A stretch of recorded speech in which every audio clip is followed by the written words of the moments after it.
Sean bienvenidos a esta sesión extraordinaria que organiza la Sociedad de Medicina de Emergencias de La Laguna, que somos capítulo estatal de la Sociedad Mexicana de Medicina de Emergencias. Yo soy el doctor Ademir Agüero, presidente de SOMEL, y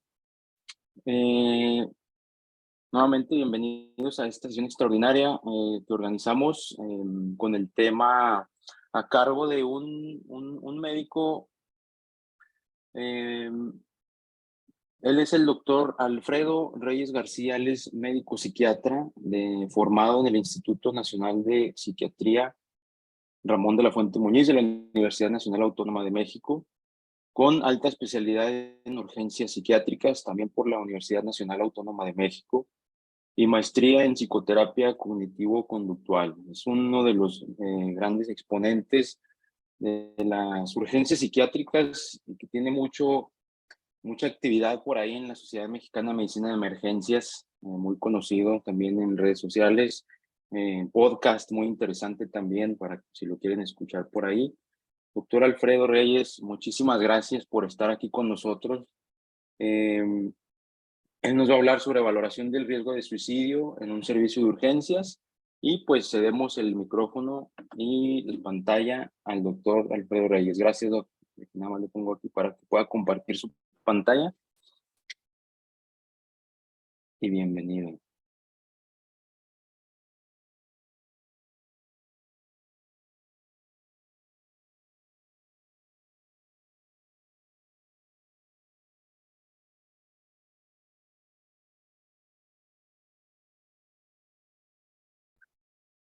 Ahí vamos ahí va.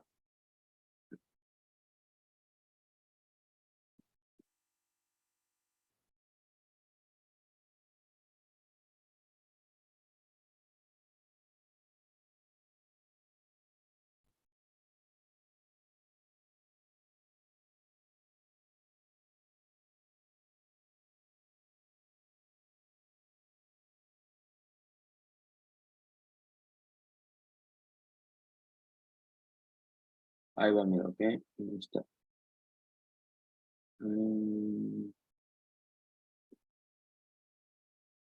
Listo. Ahí me escuché, es que Sí. le apretaba, pero no me decía que el anfitrión me tenía que dar Para la compartir. autorización, ¿verdad? Sí, no, listo. Sí. Hola, ¿qué tal? Buenos días a todas, a todos. Para mí es un gran honor estar aquí con ustedes y que hayan hecho un poquito de espacio en este día, ¿no? Que yo creo que para algunos es día de descanso y eso. Y bueno, vamos a tocar un tema súper importante. Creo que por lo que veo sí hay algunos interesados. Y bueno, antes de comenzar, pues gracias por la presentación. Quiero ver si se llega a percibir mi pantalla, la Sí, presentación, Doc. sí se escucha, sí se ve y usted se escucha muy bien también. Pues bueno, vamos a iniciar. Como hace poco me preguntaron que si existía la alta especialidad en urgencias psiquiátricas y pues sí existe. La verdad que parte de mi formación fue principalmente el tema de suicidio. En ese momento, pues me gustaba mucho las urgencias, y una de las tipos de urgencias frecuentes en psiquiatría, porque preguntan que si hay, pues es el riesgo de suicidio, ¿no? Donde también se atenta contra la vida de una persona. Y bueno, así como un infarto, como alguna condición médica, pues bueno, el suicidio también es un fenómeno que es importante valorarlo.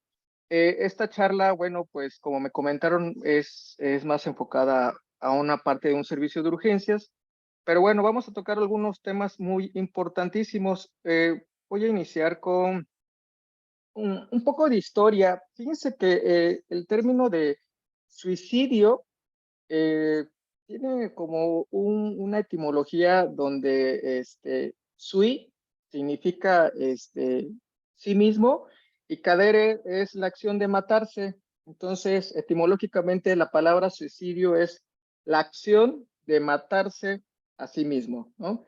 Conforme ha pasado la historia, se han dado como algunas variantes, porque algunos hablaban de autohomicidio, ¿no? Un autohomicidio que en algunas regiones del mundo incluso está penado suicidarse o intentarse suicidar.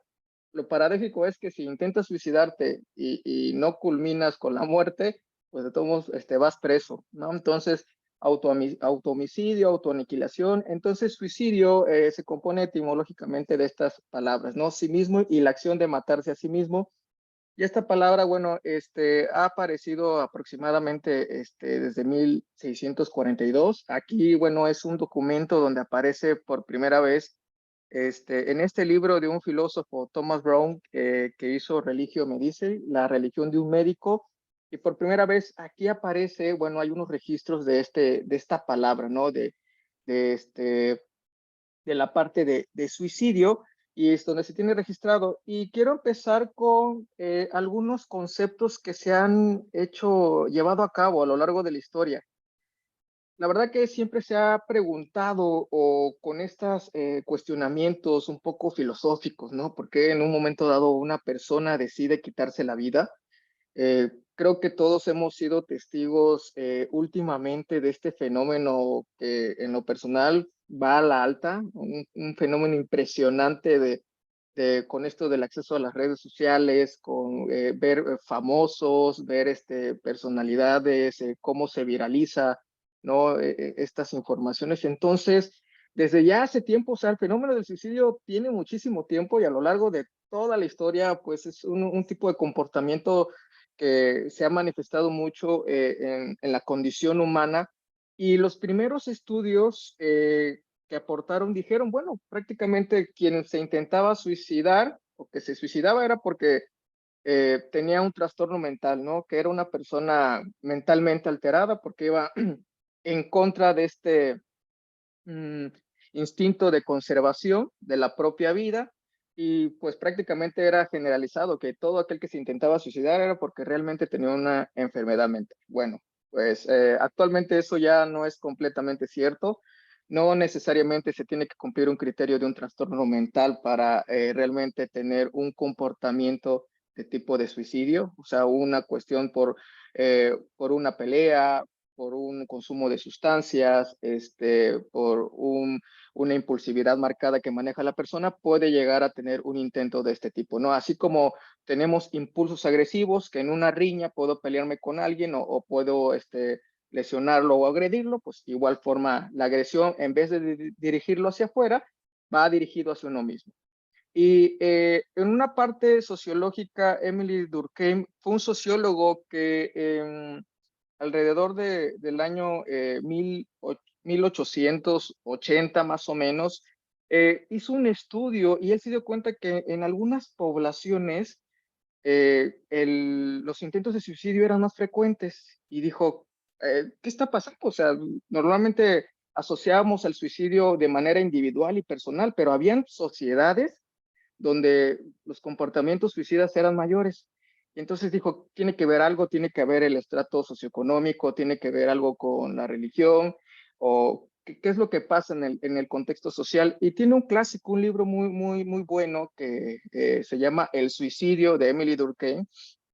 Y él hace por primera vez un tipo de clasificación de tipos de suicidio, tomando en cuenta los aspectos sociales, y los divide como suicidio egoísta, que este suicidio corresponde mucho al suicidio que más o menos vemos, un suicidio donde eh, el grupo social no les da las herramientas necesarias para el individuo sobreponerse ante las adversidades, ¿no? Un suicidio donde pues el rechazo social, el sentido de pertenencia puede verse frustrado, que probablemente puede llevar a una depresión y en este caso a la desesperanza y bueno, culminar con el suicidio. Es un suicidio egoísta, de manera individualista.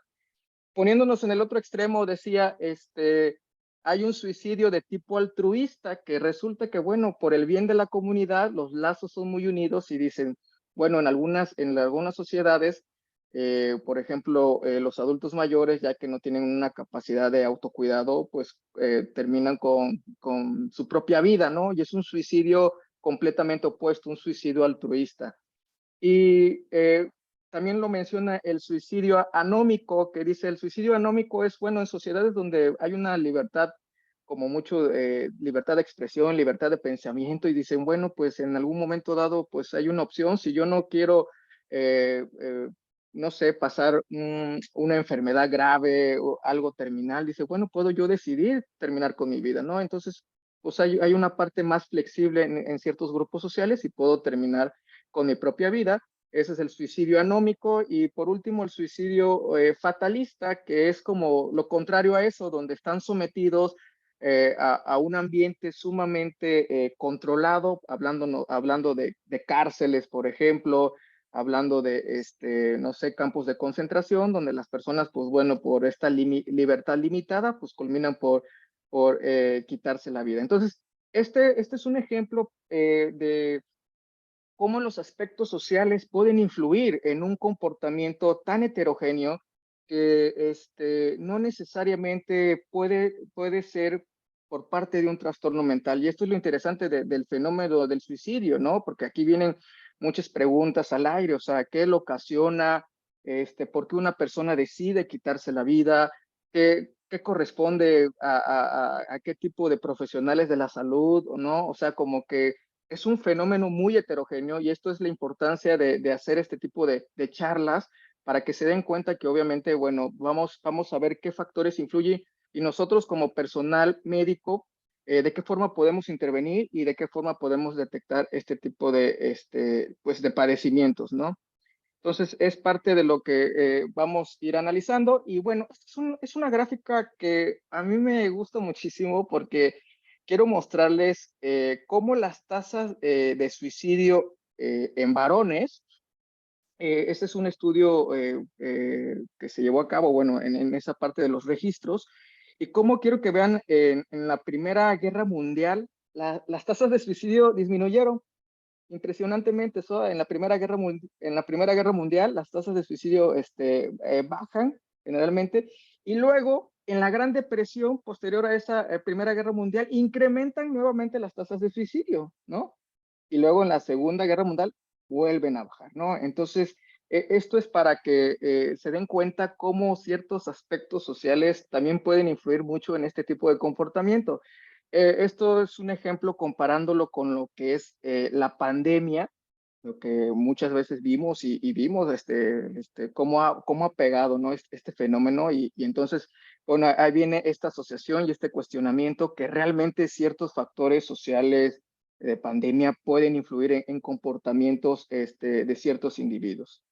Bueno, eso es una parte como de la historia muy bonita que quiero irlo poniendo en contexto. Ya vamos a ir entrando a esto importante de lo que es el suicidio y el fenómeno suicida. Y bueno, la Organización Mundial de la Salud define al suicidio como el acto de matarse deliberadamente, iniciado y llevado a cabo por la persona en cuestión con total conocimiento o expectativa de su resultado fatal.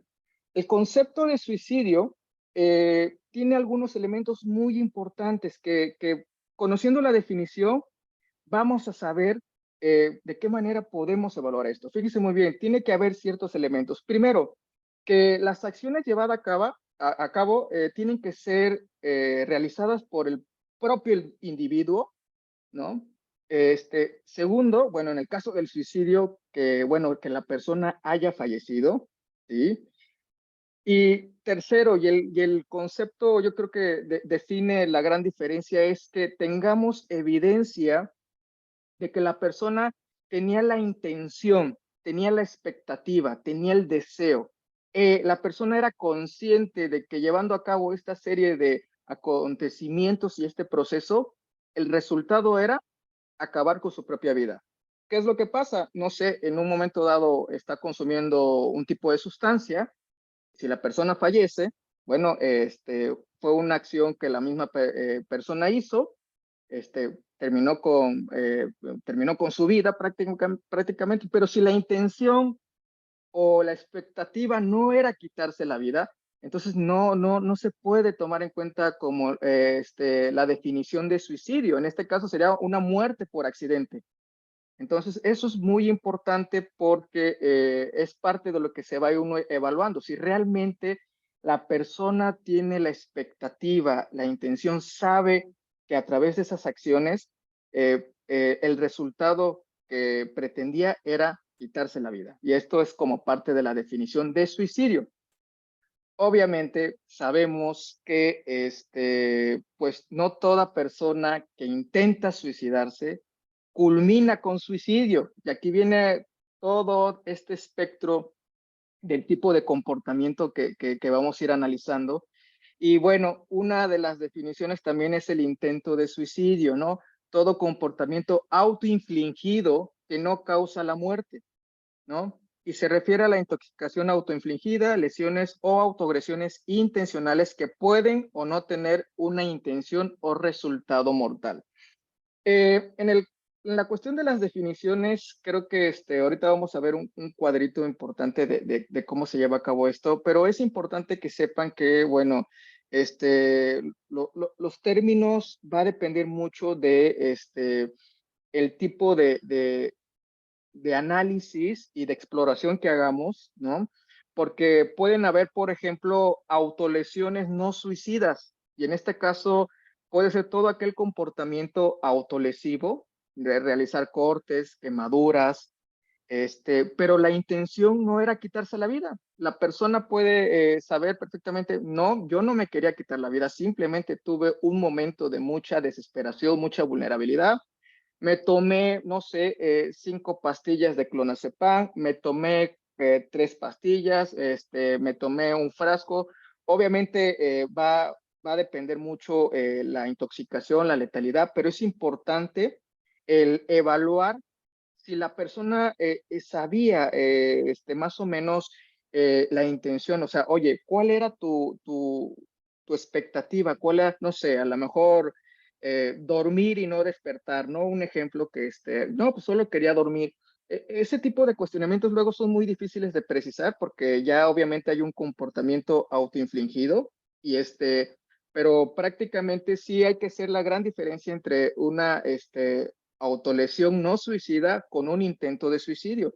La definición prácticamente se tiene que poner así, un intento de suicidio, cuando la persona prácticamente se cuestiona, oye, en ese momento pensabas en ya quitarte la vida, era tu expectativa, era tu finalidad. Si no culmina con eso, bueno, la definición se toma como intento de suicidio. La epidemiología, el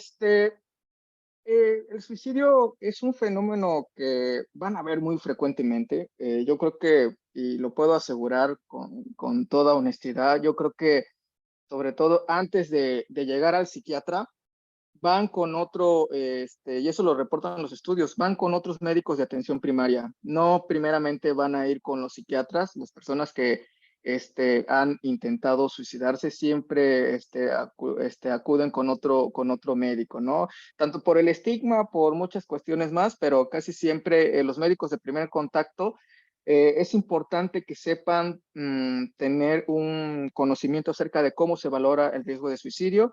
Eh, Cada año se suicidan 700,000 personas. Aquí lo importante es que en el 2016, 2015, era la segunda causa de muerte de adultos jóvenes, el suicidio de 18 a 24 años, ¿no? La gente joven es un grupo de población muy vulnerable en este tipo de conductas. Y aquí importante, ojo, por cada suicidio hay 20 personas que van a intentar suicidarse. O sea, eh, y por cada persona que intenta suicidarse, hay 200 personas que están pensando o han tenido pensamientos de suicidio. Fíjense cómo va este proceso de autoaniquilación. El 25% de quienes lo intentan piden ayuda, ¿no? Y a veces ese es el grupo de población que podemos nosotros intervenir. A nivel mundial, bueno, esto es lo que les decía, es la cuarta, ahorita en estas estadísticas que tenemos, es la cuarta causa de muerte en jóvenes. Hay más muertes por suicidio que por guerras y homicidios a nivel actual. La mayoría de los suicidios ocurren en países de bajos y medianos ingresos. Este también es otro dato muy importante. Y bueno, el uso de plaguicidas, ahorcamiento, arma de fuego se encuentran entre los medios más usados a nivel mundial. Esto es como las estadísticas que tenemos en la OMS. Y ¿qué pasa en México? Bueno, miren esta gráfica que tenemos. En México, pues cada vez hay más suicidios, más personas finadas por suicidio. Entonces yo creo que eso es algo muy importante. Obviamente hay muchas personas que van a intentar suicidarse y otras más que lo están pensando. La mayoría de los estudios epidemiológicos y de el saber qué es lo que hay que hacer o cómo valorar el riesgo de suicidio se llevó a cabo primero por la gente que había terminado suicidándose. Entonces, hicieron los estudios retrospectivos para saber, bueno, qué pasaba con este tipo de personas, si tenían un tipo de trastorno mental, si consumían alcohol, si tenían problemas financieros, si manejaban una impulsividad alta, y así fue como empezaron a definir ciertos estudios. Y bueno, empezaron a hacer estudios para definir los factores de riesgo de suicidio, que eso fue lo que da pauta mucho a lo que hay que preguntar y evaluar en el momento que una persona con riesgo de suicidio, bueno, llegue a nuestros servicios. Entonces, a través de estos estudios de personas que se suicidaron, hicieron estudios retrospectivos y sociológicos para empezar a determinar qué era lo que pasaba con este tipo de padecimientos.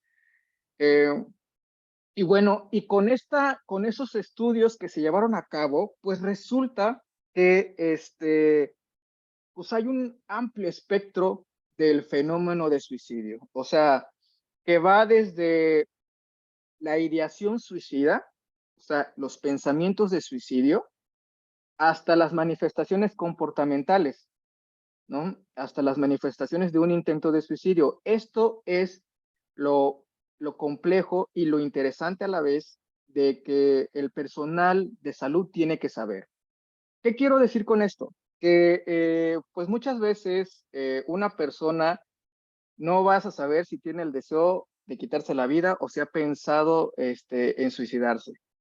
Por lo tanto, parte de lo que se tiene que llevar a cabo en un triage, en una valoración, no sé, de una sospecha de un intento o de una depresión o un descuido de su propia enfermedad, es saber si esta persona en algún momento de su vida actual ha pensado en quitarse la vida.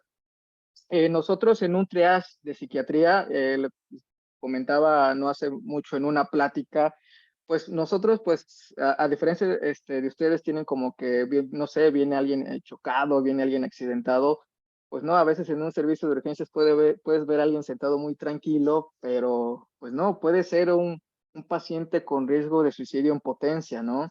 Entonces, parte de nosotros que hacemos en un triage psiquiátrico es preguntar si ha pensado en quitarse la vida, si ha tenido un plan para quitarse la vida, si en algún momento de su vida ha intentado quitarse la vida, ¿no? O sea, valorar intentos de suicidio, conductas autolesivas, es parte de lo que nosotros como psiquiatras hacemos en el triage, ¿no? Si consume algún tipo de sustancia, si tiene alguna enfermedad mental, qué medicamentos toma, si tiene acceso a medios letales. Esto es algo muy importante porque vamos a ver más adelante que el acceso a medios letales es un factor de riesgo. Y por esto me refiero también que si tiene un acceso, no sé si tiene una profesión donde tiene acceso a un medio letal, eso tiene más riesgo. Y aquí es donde entramos también nosotros los médicos, ¿no? Los médicos, tener acceso a medios letales también es un factor de riesgo muy importante. Y en este continuum del comportamiento de suicidio, va desde el suicidio consumado, ¿no? Y que ahí vamos desde un intento de suicidio, desde una planeación suicida, pensamientos de suicidio, ideas de muerte. Las ideas de muerte, bueno, alrededor de la infancia, de 6 a 8 años, ya los niños ya tienen el concepto de la muerte bien establecidos, ¿eh? No subestimen a la gente joven, no subestimen a los adolescentes, porque ahorita lo que pasa es que luego hay mucho temor de preguntar acerca del suicidio en gente joven y no. Y eso es algo que también vean la importancia. Es la segunda causa de muerte en gente joven, porque normalmente pensaríamos que un joven no está pensando en quitarse la vida.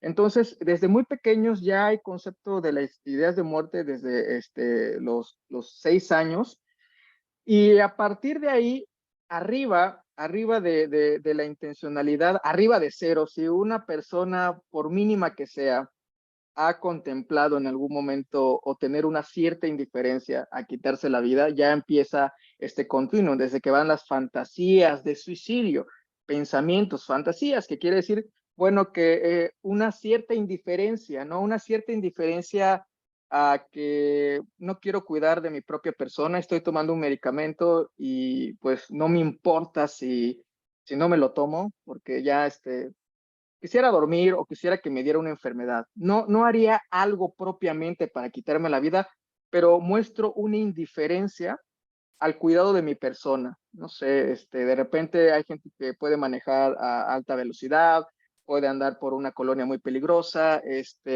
y bueno, eso todo va a ser en contexto de lo que estemos evaluando, pero no hay completamente una intención, no hay una expectativa, simplemente se empieza con esta indiferencia al cuidado personal. Y posteriormente ya viene una ideación suicida donde ya tengo mayormente contemplado el deseo de quitarme la vida, ¿no? Es decir, pues la verdad es que sí he pensado que mi problema ya no tiene solución y por lo tanto sí he contemplado en que ya no quiero vivir. Oye, ¿ya has pensado eh, eh, algo con qué hacerte daño? No, pues la verdad no he pensado, pero pues no sé, puedo investigar en internet. O sea, ahí no hay una planeación, ahí todavía no hay una estructura para llevar a cabo un plan, ¿no? Posteriormente pueden decir, pues sí he pensado en quitarme la vida, doc, compré un arma, he tenido un arma desde hace mucho tiempo ahí en casa, entonces, pues he planeado, pues ahí en un momento dado puedo tomar el arma. Entonces ahí vean, el acceso a medio letal es un factor de riesgo, ¿no? Entonces ahí hay una planeación, ya hay una expectativa. Aquí quiero aclarar algo muy importante. Aquí no se toma mucho en cuenta, si bien es cierto, para la evaluación de riesgo de suicidio, la letalidad como tal. O sea, alguien puede decir, pues sí pensé en tomarme eh, pastillas, ¿no? Para quitarme la vida. Oye, ¿tienes estas pastillas? Sí. No, pues ¿cuántas pastillas tienes? No, pues tengo 5 pastillas de paracetamol, ¿no?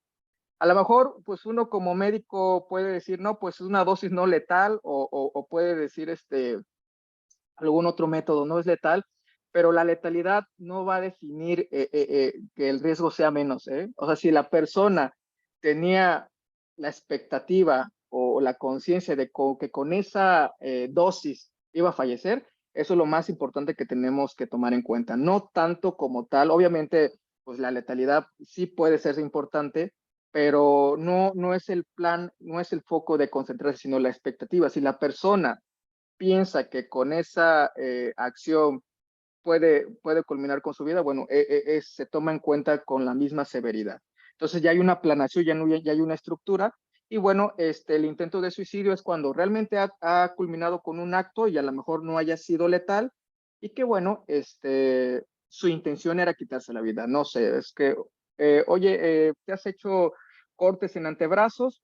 Sí, sí me los he hecho. Oye, ¿con qué finalidad lo trataste de hacer? ¿Para estar más tranquila o más tranquila? O para quitarte la vida. No, pues lo hice pues a los 18 años porque pues sí me quería quitar la vida, pero pues no me pasó nada, ¿no? Entonces ya, por la definición, ya eso se toma en cuenta como intento de suicidio. Y bueno, esto es lo que les quiero comentar del espectro que puede haber del riesgo de suicidio. Y entre más antes podamos detectarlo, es mucho mejor, porque las intervenciones pueden llegar desde los pensamientos de suicidio y la ideación suicida, no necesariamente que culminen con un acto. No necesitamos que pasen desde ideación suicida, o sea, no es como una escalerita que tiene que ir primero esto, no. Hay gente muy impulsiva que no necesariamente puede llevar una ideación suicida antes o una planeación suicida, ¿no? Que de repente, no sé, tienes una discusión con tu pareja y se puede aventar del carro, ¿no? Y intentó suicidarse.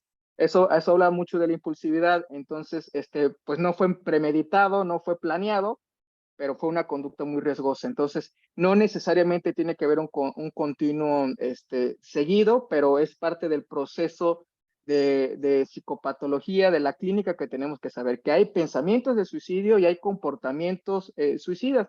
La importancia es de que desde los pensamientos podemos valorar y cómo a través de la entrevista, preguntando, ¿no? Entonces, es algo que quiero que tomen en cuenta, muy importante. Este cuadro me encanta porque habla de los factores, ¿no? ¿Qué pasa? Por qué las personas se intentan suicidar? ¿Por qué las personas se autolesionan? ¿Por qué las personas culminan con suicidio? ¿Realmente es necesario un trastorno mental para que una persona termine con su vida?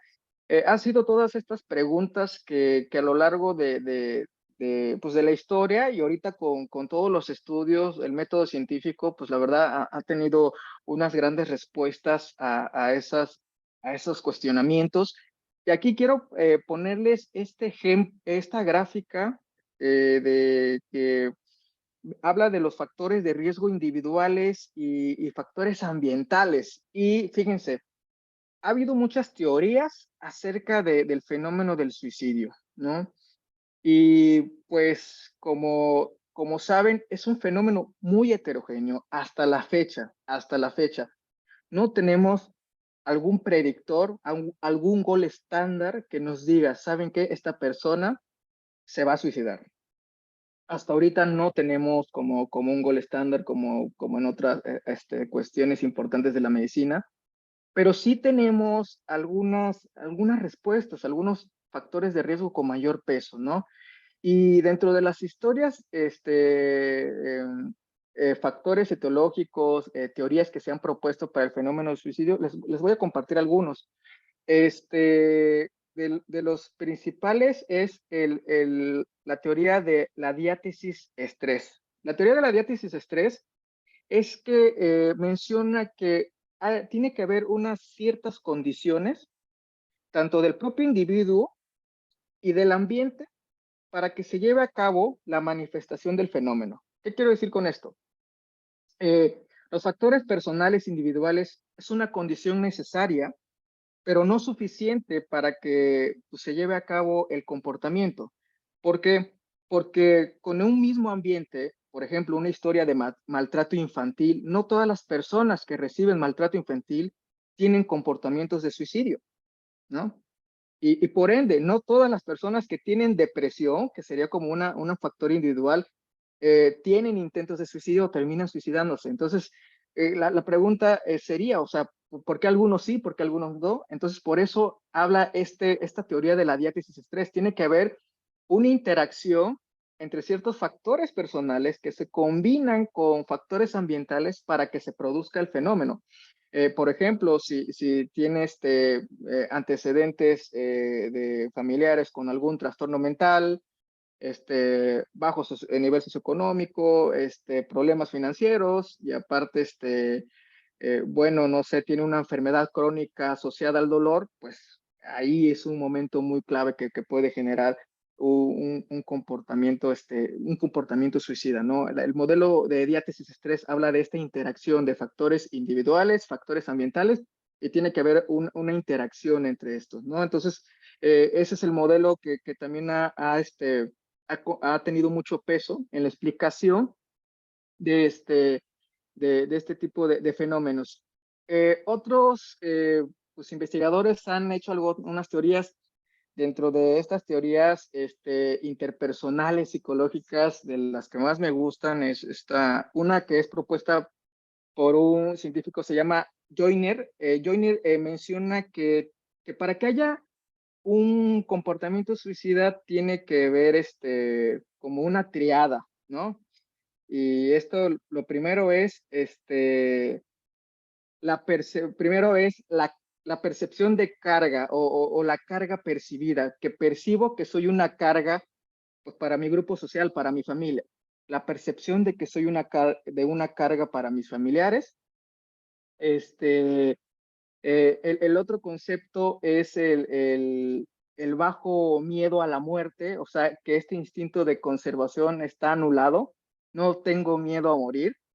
Y, y por otra parte, pues esta desesperanza que tengo al futuro, es como esta tirada que puede haber, ¿no? Desde una carga percibida por mi grupo social, la baja conexión, la desesperanza también de que mi futuro no va a mejorar. Y si tengo bajo umbral a la muerte, o sea, no tengo miedo. Y esto de la conducta de habituación, fíjense, esto es muy interesante, del umbral bajo a la muerte. El instinto de conservación, pues, es necesario, o sea, las personas no intentan lesionarse, no intentan suicidarse como tal.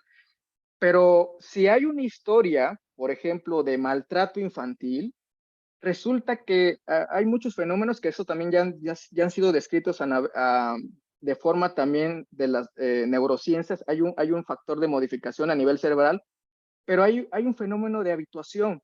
El umbral al dolor es altísimo, o sea, no tengo miedo a autolesionarme. Mi instinto de conservación está anulado y entonces me empiezo a habituar y empiezo mi conducta autodestructiva, me genera una habituación a eso y mi umbral al dolor es alto y tengo bajo temor a la muerte.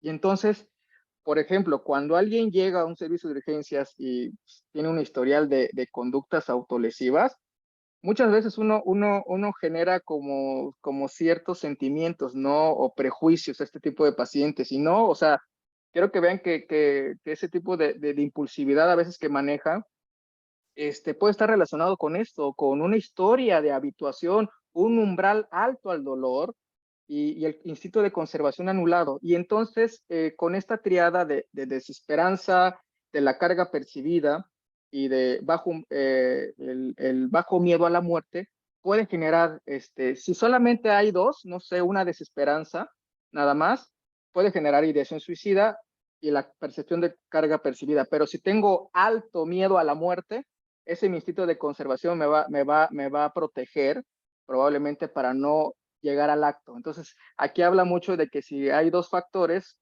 solamente va a quedarse en ideación suicida.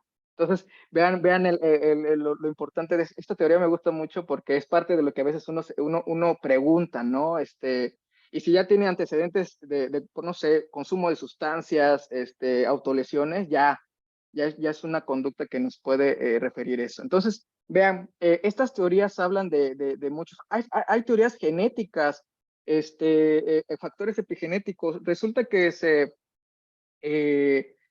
hay genes asociados con el comportamiento suicida y a la vez puede ser un fenómeno también de aprendizaje.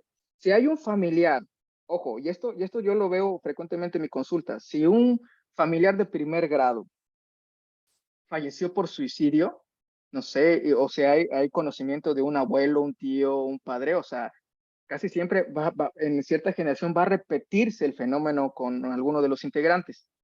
Probablemente puede ser por este fenómeno genético, ¿sí? O también puede ser por una historia de aprendizaje, ¿no? De un aprendizaje asociado a este comportamiento, pero si un familiar de primer grado, segundo grado, tuvo antecedentes de intentos de suicidio, es un factor de riesgo muy importante, ¿no?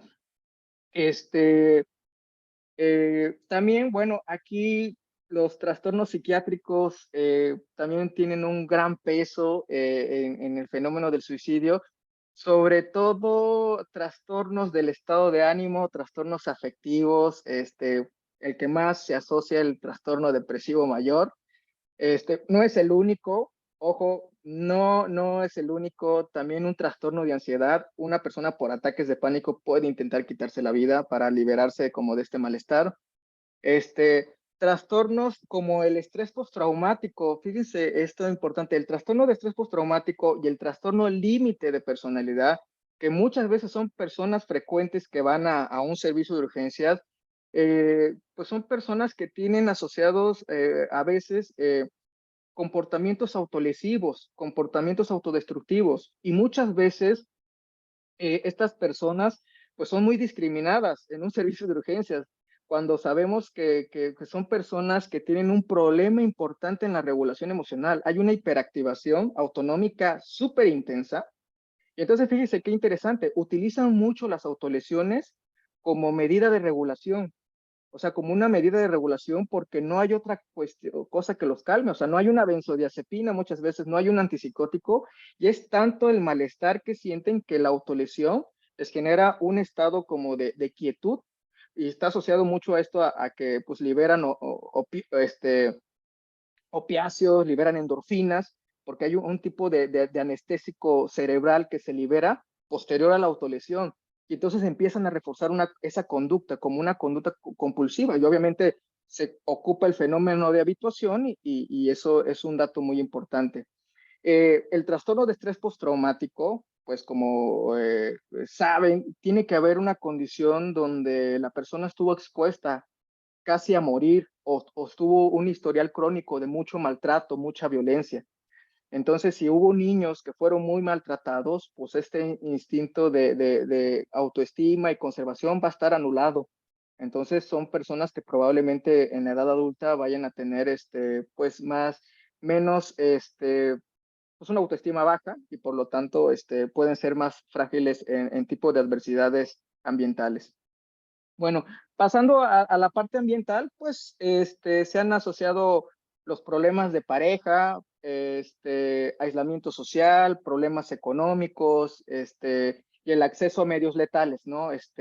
Algunas profesiones tienen más riesgo, por ejemplo, policías, veteranos de guerra, bomberos, y ahí también están los médicos. Los médicos también con el simple hecho de tener acceso a un medio letal, es un factor de riesgo muy importante. Entonces, vean, hay factores personales y hay factores ambientales. Y la interacción entre estos tipos de factores, pues nos puede explicar mucho el fenómeno del suicidio. Bueno, ya entrando más de lleno a la valoración de riesgo de suicidio, fíjense que lo primero que les quiero comentar es que eh, la conducta o los comportamientos que van en este espectro de suicidio, no siempre están asociados a un trastorno mental, ¿no? O sea, eso ya también es un mito como tal, de que necesariamente tiene que haber un trastorno mental. Es como, por ejemplo, la conducta agresiva, ¿no? O sea, hay personas que son muy impulsivas y hay personas que la impulsividad la manifiestan de forma externa, ¿no? Hacia afuera, y otras de forma interna, hacia adentro. Y entonces se tiene que evaluar el contexto de donde se presenta la conducta de suicidio, porque hay un gran espectro de este tipo de fenómenos. No es lo mismo un comportamiento suicida en un adulto joven, en un adolescente, no es lo mismo un comportamiento de suicidio mm, no sé, a lo mejor en un adulto mayor, en alguien que tiene acceso a un medio letal, varía, pero lo importante de la valoración del riesgo de suicidio es poder detectar a tiempo una persona que puede culminar con su vida, y en esa parte, bueno, puede ser desde un joven, un adulto o un adulto mayor, ¿no? Se han hecho como muchas revisiones de saber de qué manera pues se pudiera valorar el riesgo, cómo se pudiera detectar a qué personas pudieran tener mayor probabilidad de tener un comportamiento que atente contra su propia vida. Eh, Desafortunadamente, como les dije al principio, no tenemos hasta el momento un gol estándar. La valoración de riesgo de suicidio toma mayor peso el razonamiento clínico, ¿sí? Obviamente ahorita vamos a ver algunas escalas, pero lo que mayor, y eso te lo dicen la mayoría de las guías, ninguna escala va a sustituir el razonamiento y la evaluación clínica que vaya a hacer la persona que esté interviniendo. Normalmente, normalmente ese tipo de valoración de riesgo y de seguimiento lo hace un psiquiatra.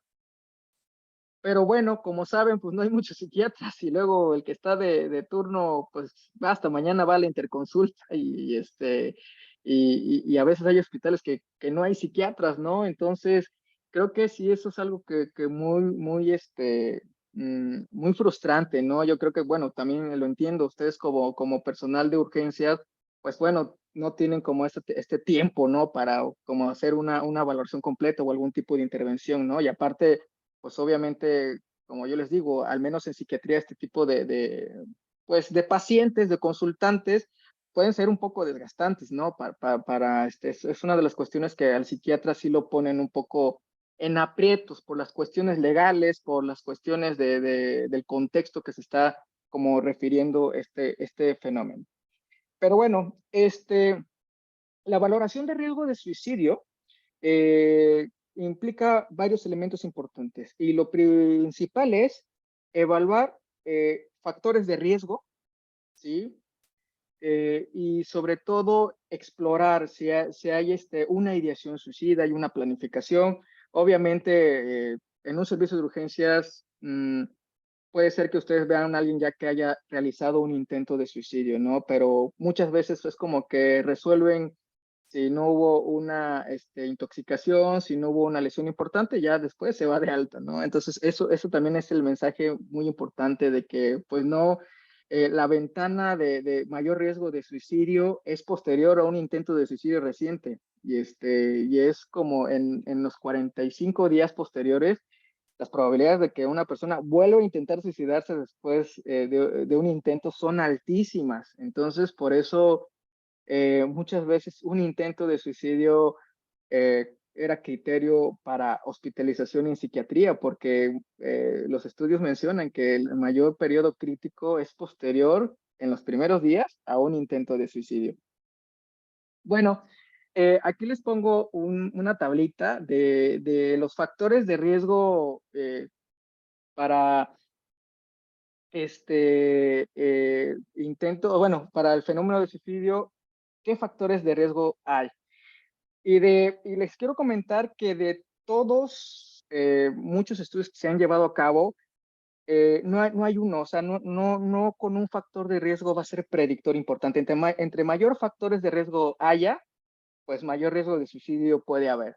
Pero de todos estos factores que les pongo, el intento de suicidio previo, ¿sí? Ha sido el factor de riesgo que mayor peso ha tenido. Toda persona que anteriormente, estamos evaluando en el momento, haya tenido intentos de suicidio previos, es una persona que probablemente en un futuro va a volver a tener otro intento de suicidio. El mayor predictor que tenemos para una conducta de suicidio en el futuro es la conducta suicida previa, ¿sí?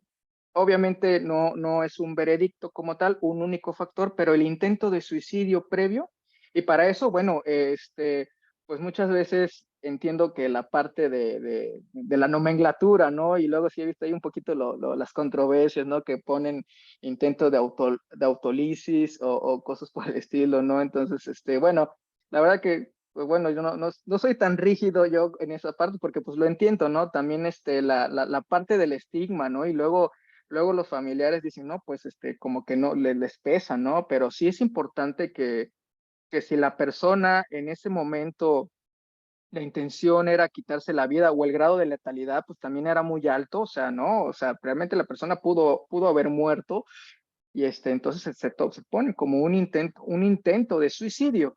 Y ese tipo de conducta es el que mayor peso, y aquí les pongo la evidencia es altísima. De ahí en fuera, después del intento de suicidio, la ideación suicida es el segundo que mayor peso tiene, la ideación suicida presente. O sea, la idea, la ideación de que la persona pensado quitarse la vida. Pueden decir, no, pues, ¿alguna vez has pensado en quitarte la vida? En esta última semana, estos pensamientos han pasado por tu mente, has pensado en algún método, tienes acceso a lo que me dijiste, no sé, he pensado en ahorcamiento, oye, pues tienes un acuerdo, un lugar donde pudieras llevar a cabo eso en tu casa, como esos elementos, ¿no? La ideación suicida es el segundo factor de riesgo como que más importante, y de ahí en fuera, pues pueden haber otros factores de riesgo, antecedentes de familiares de conducta suicida, es parte de lo que se tiene que preguntar. Oye, alguien de tus familiares conoces que haya habido comportamientos de suicidio, trastornos neuropsiquiátricos, depresión, trastornos de ansiedad, los pacientes con psicosis también, pacientes con consumo de sustancias, es un factor de riesgo también muy importante, consumo de alcohol, consumo, bueno, de cualquier otra sustancia, pero sobre todo el alcoholismo, ¿no? Alguna enfermedad con un tipo de enfermedad terminal o dolor tipo crónico, estas enfermedades que llevan con mucho dolor, a veces, pues, bueno, hay que preguntar también, o sea, que si han pensado en quitarse la vida. Y bueno, pues de ahí en fuera, el acceso a medios letales, estar pasando por un tipo de problemas de pareja, problemas financieros, experiencias adversas de la infancia, entre otras cuestiones, pero lo que quiero que vean que el intento de suicidio previo, la ideación suicida, son de los factores de riesgo con mayor peso. De ahí la depresión, problemas económicos, aislamiento social, ser hombre, tener un trabajo con acceso a un medio letal, le va sumando puntos, ¿no? Y entre más puntos tengamos, pues es una persona con mucho riesgo de suicidio. No sé, si una persona acudió con ustedes porque se intoxicó con medicamentos y bueno, y al interrogatorio ya es su tercer intento de suicidio, tiene antecedentes de conductas autolesivas, ha ido a asistencia psiquiátrica, consume sustancias, y bueno, pues son factores que ya le suman muchos puntos y ya con eso podemos ir dar una toma de decisiones. Preguntar sobre suicidio o autolesiones no provoca actos de suicidio ni autolesión. Eso es un mito y eso es algo que quiero dejar clarísimo, ¿sí? Eso ya te lo dicen los estudios.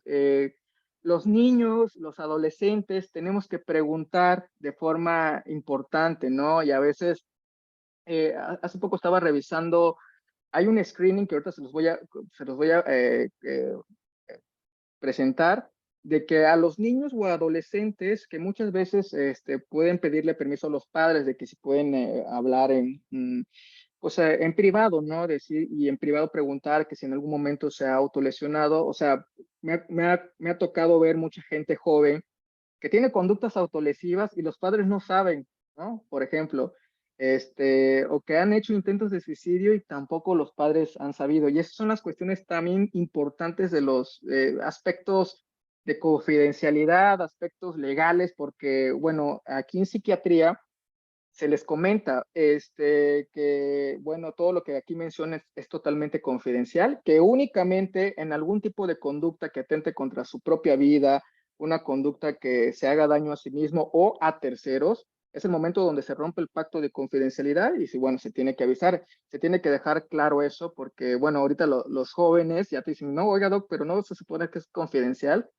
Y bueno, no es como opcional ahí, ¿no? Porque cuando ya uno valora el riesgo de suicidio, se tiene que llevar a cabo un protocolo, ¿no? Y se tiene que avisar al familiar responsable en este caso. Y bueno, los jóvenes, pues sí, de repente hay muchas conductas encubiertas o han tenido ideación suicida y los padres, pues no sabían, ¿no?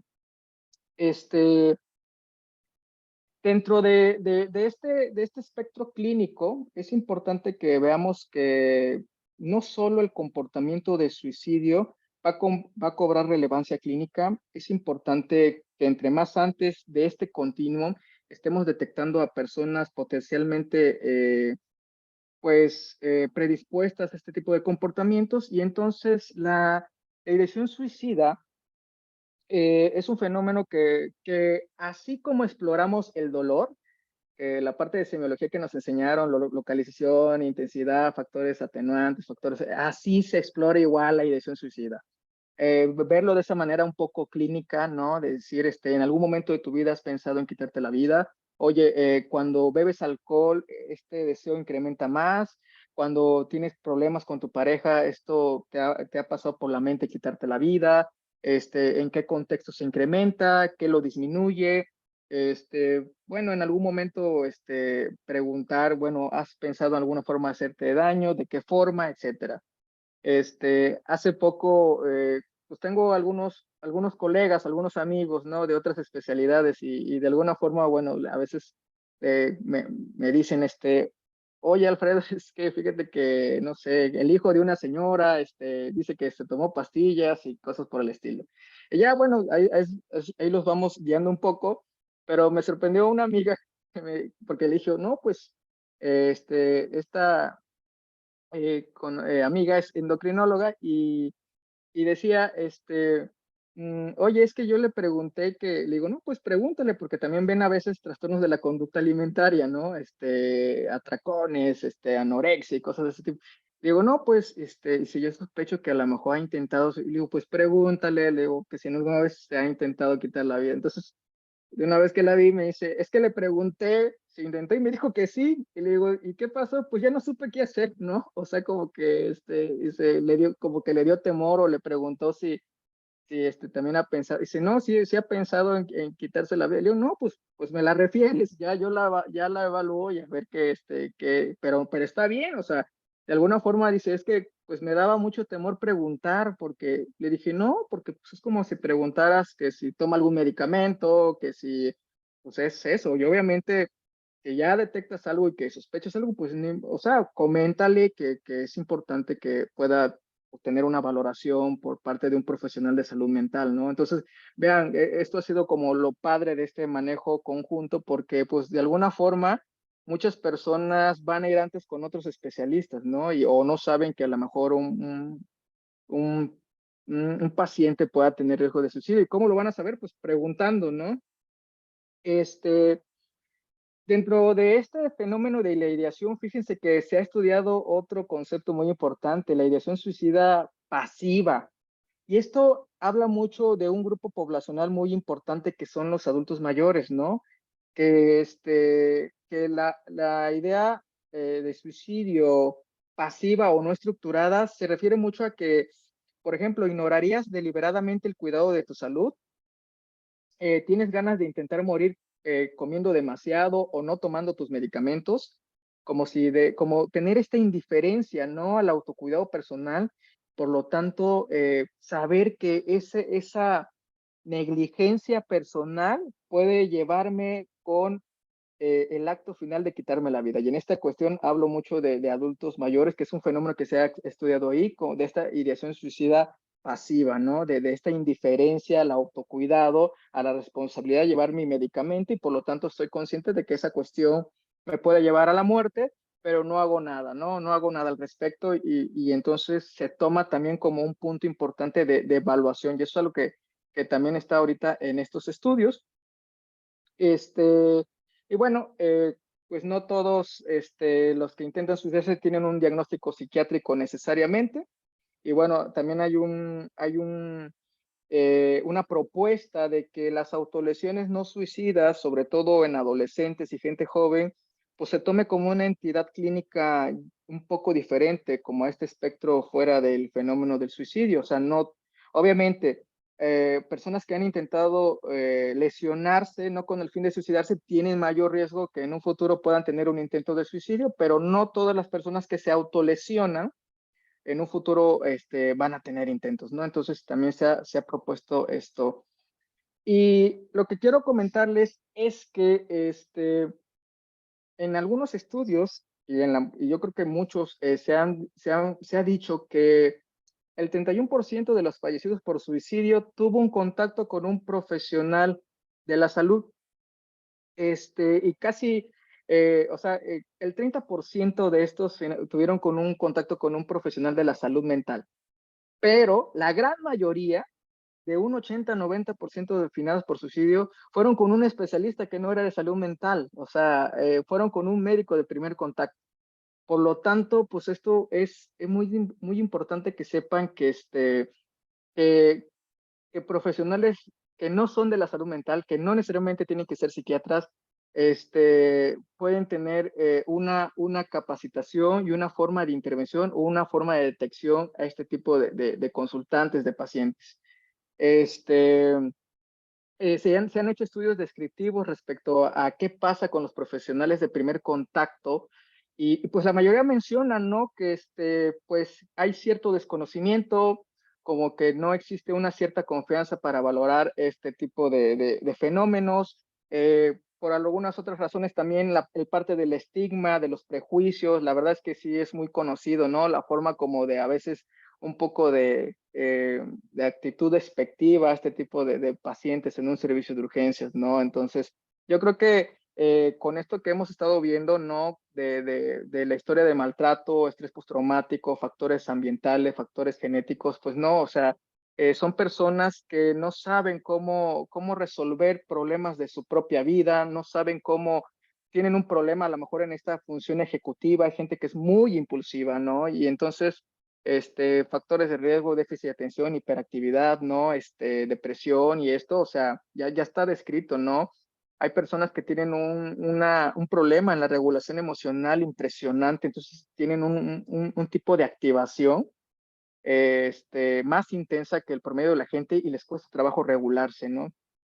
Entonces, todo esto, reitero, la evaluación de riesgo de suicidio tiene que ser pues, de forma honesta, segura, no pasa nada que ustedes anden preguntando, oye, en algún momento de tu vida has pensado en quitarte la vida, en este momento estás pensando en quitarte tu vida, anteriormente qué utilizaste, en qué contexto, obviamente sin caer como en esta parte del morbo, ¿no? Del morbo de decir, oye, ¿por qué? ¿Por qué no?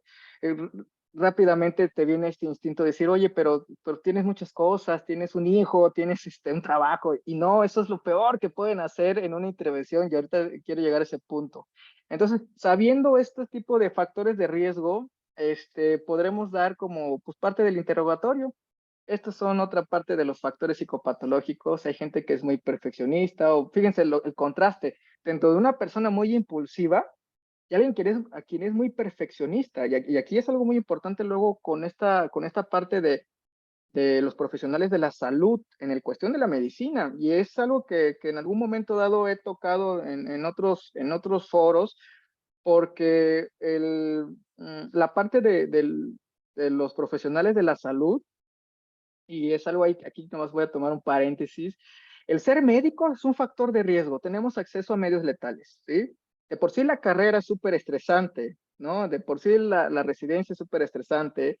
Pues imagínense, ahí estamos metilando nuestros genes, ¿no? Y estamos ahí con este eje hipotálamo, hipófisis adrenal a todo lo que da. Entonces, tarde que temprano, estos mecanismos de regulación se pueden desequilibrar y aparte, pues llega uno a casa, tiene problemas de pareja, de repente, bueno, pues eh, no te llegó tu aguinaldo y tienes problemas económicos, te endeudaste con un carro y este perfeccionismo también, o sea, porque pues sabemos, ¿no? La realidad en el aspecto de estos médicos residentes, este cambio generacional que hemos estado viendo, adscritos y ciertas especialidades médicas con mayor riesgo de suicidio. Y aquí le voy a comentarlo, de las especialidades médicas de mayor riesgo de suicidio, ¿sí? Es anestesiología, ¿sí? Y psiquiatría, paradójicamente, ¿eh? Paradójicamente, y esto es algo que en lo personal, pues no realmente es lo que reportan los estudios porque es una realidad.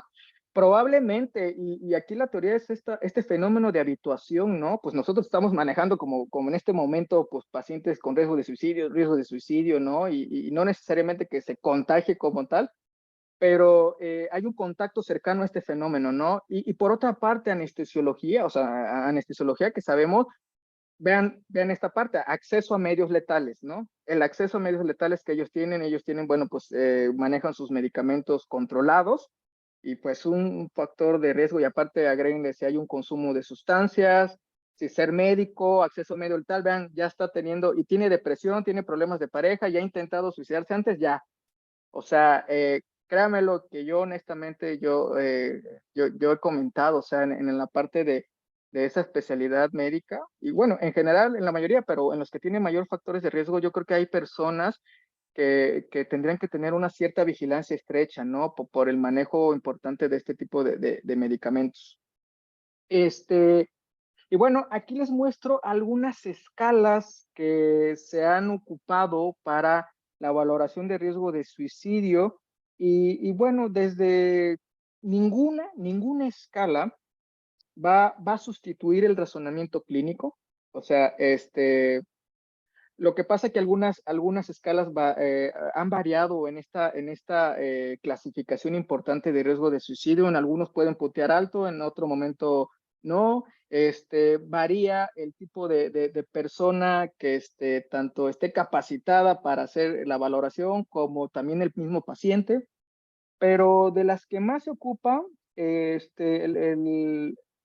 la escala de severidad de suicidio de Columbia, esa es de las que más se utiliza, y el screening que se toma en cuenta es el uno que se llama ASC, que ahorita se los pongo, es este. Este es un screening que se ha popularizado mucho pues en los servicios de urgencias, en los servicios de médicos de primer contacto en Estados Unidos, y tiene una gran pues tiene una gran validación, se han hecho varios estudios con esto lleva 20 segundos. Y dicen, bueno, tienes que hacer estas preguntas de manera así como está en esto. Y dice, pregúntale al paciente, en las últimas semanas, ¿ha deseado estar muerto? Ahí está, sí o no. En las últimas semanas, ¿ha sentido que usted o su familia estarían mejor si estuviera muerto? En la última semana, ¿ha pensado en suicidarse? ¿Alguna vez ha intentado suicidarse? Sí. Si contestó que sí, ¿cómo? ¿No? Ahí se pone cuándo. Y ya, si el paciente ha contestado sí en algunos de esos screening, ¿está pensando en suicidarse en ese momento? Ok, ahí puede ser sí o no. Y bueno, el ASK es un screening para la detección de riesgo de suicidio que se ha llevado a cabo en ciertos estudios. Y bueno, después de si en alguna ha contestado que sí, ¿no? Por las últimas semanas, pasa a otro segundo momento donde ya un profesional capacitado va a hacer una segunda evaluación para valorar el tipo de riesgo y el manejo que que se le tiene que dar al paciente, ¿no? Esto es parte como de un screening para detección de riesgo de suicidio.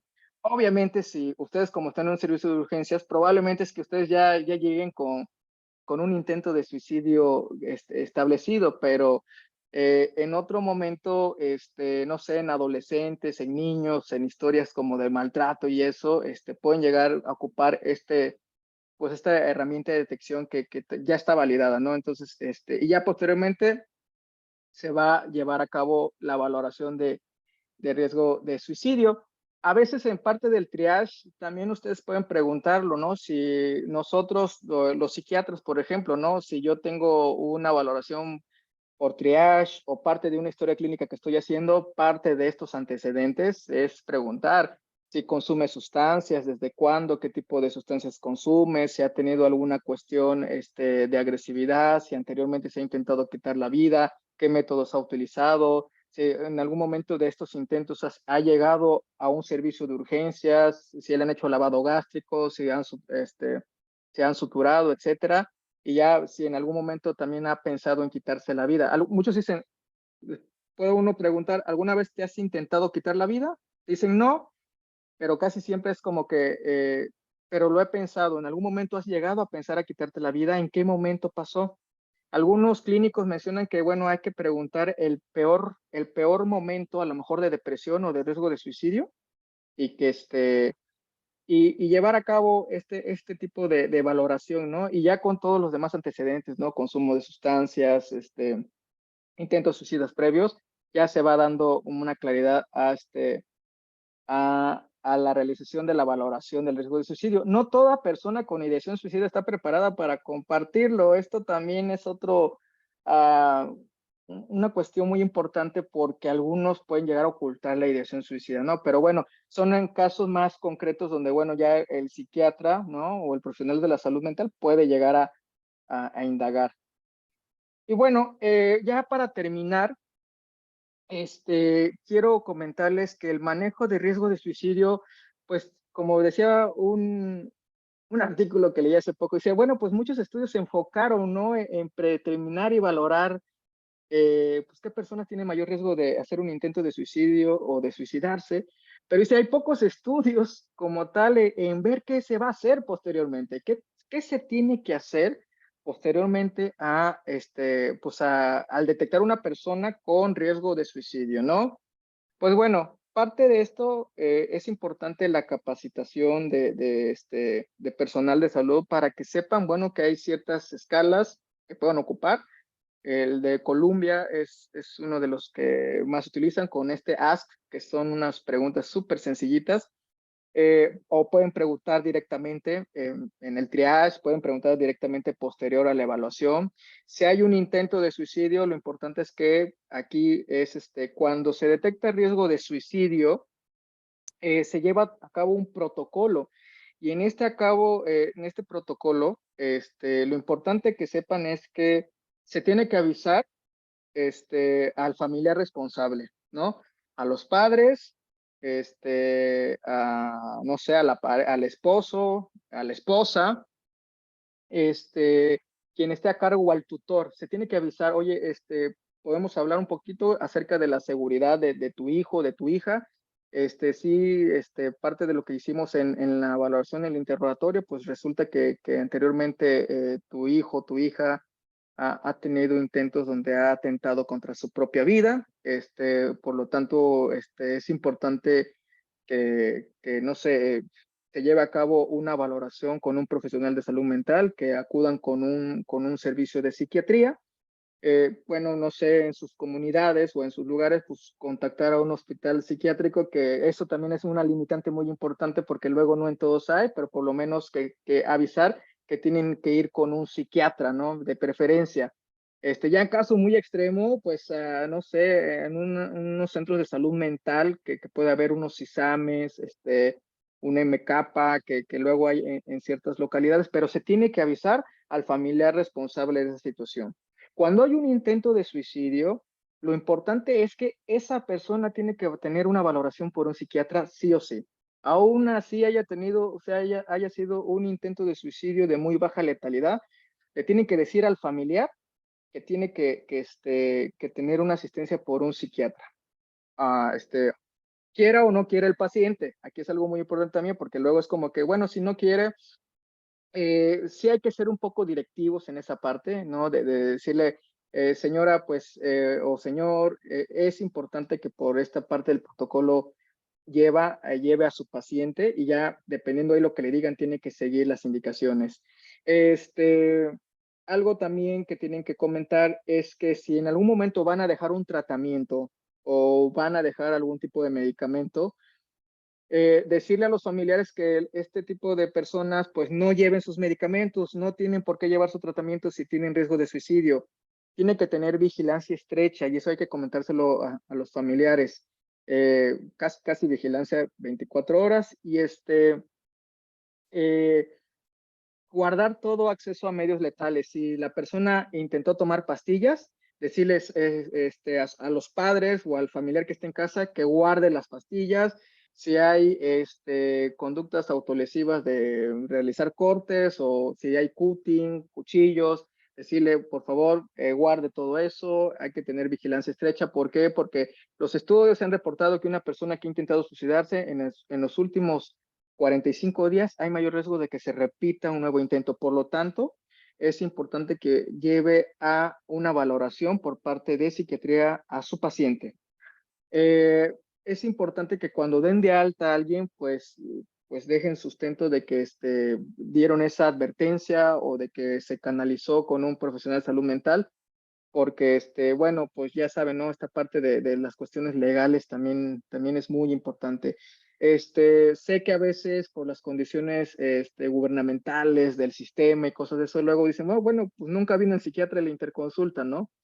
Pero creo que se puede hacer una gran diferencia, ¿no? Y yo, como les digo, nunca saben, pues quién pueda estar del otro lado, ¿no? A veces este tipo de personas luego son muy estigmatizadas, pero les digo, imagínate que el día de mañana sea tu hijo, sea tu hija, sea un familiar, entre más cercanos, pues uno tiene esta vivencia, cambia mucho la perspectiva, ¿no? Y a veces, pues es un tipo de comportamiento que hay que tratar como cualquier otra condición. Siempre les digo, si alguien que llega con un infarto, hacemos lo posible para que pues, no se muera. Cuando alguien intenta suicidarse, ¿no? Y que también corre riesgo de morir, pues ahí no tratamos de intervenir, ¿no? Como si la intervención tuviera criterios de moralidad o estéticos, ¿no? Yo quiero, esto sí quiero salvar y esto no lo quiero salvar, ¿no? Entonces ahí algo que también es muy importante. Obviamente se, se despiertan sentimientos, ¿no? De somos personas, somos seres humanos.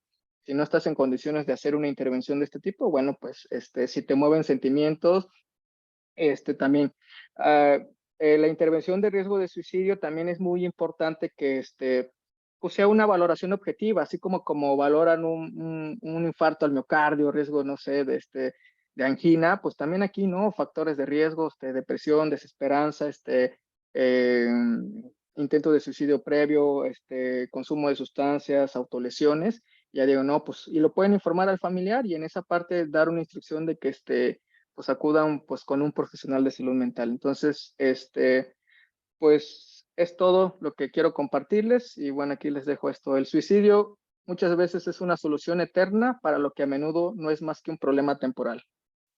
Y bueno, pues muchas gracias. Doctor Reyes, muchísimas gracias. La verdad es que este es un tema muy, muy interesante y aquí quiero hacer una invitación a la audiencia, que tuvimos una muy buena audiencia. Muchísimas gracias a todos los que están aquí en sábado por la mañana. Si tienen alguna pregunta para el doctor Reyes, la puedan ir dejando aquí en el chat. Antes de que empiecen a mandar preguntas, seguramente, como a mí, a muchos nos dejó con la duda